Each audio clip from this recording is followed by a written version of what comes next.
মানহুম আসহাবুল কাহাফ, আসহাবে কাহাফ সম্পর্কে কি জানো? 3 নম্বর প্রশ্ন, মান হুয়া যুলকারনাইন, যুলকারনাইন বাদশা সম্পর্কে কি জানো? আল্লাহর হাবিব সাল্লাল্লাহু আলাইহি ওয়াসাল্লাম বললেন, গাদান উজিবুকুম, আগামীকাল বলে দেব। কি বললেন?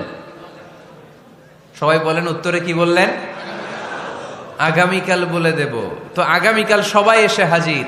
বলো, 3টা প্রশ্ন রেখেছিলাম গতকাল, উত্তর বলো। আল্লাহর হাবিব সাল্লাল্লাহু আলাইহি ওয়াসাল্লাম বলতে পারলেন না, কারণ ওহী আসেনি। তিনি ছিলেন ওহী নির্ভর, ডিপেন্ডেন্ট অন ওয়াহি, dependent on revelation, guided by the ওয়াহি। তিনি এর পরের দিনে বললেন, গাদান উজিবুকুম, আগামীকাল বলবো। এর পরের দিনে এরা এসে হাজির, উত্তর নাই। আল্লাহর হাবিব সাল্লাল্লাহু আলাইহি ওয়াসাল্লাম আবারও বললেন, গাদান উজিবুকুম, আগামীকাল বলবো। এর পরের দিনে এরা এসে হাজির। এরকম 1 দিন 2 দিন 3 দিন নয়, টানা 15 দিন আল্লাহর হাবিব সাল্লাল্লাহু আলাইহি ওয়াসাল্লামের প্রশ্নগুলোর উত্তর করতে পারেন নাই।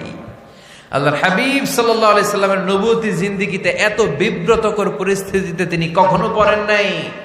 ইহুদিরা প্রতিদিন এসে হট্টগোল করে আর মক্কায় রটনা ছড়ায়, দেখো এই লোকটা যদি সত্যি নবী হতো তাহলে তো উত্তর করতে পারতো, ঠিক কিনা?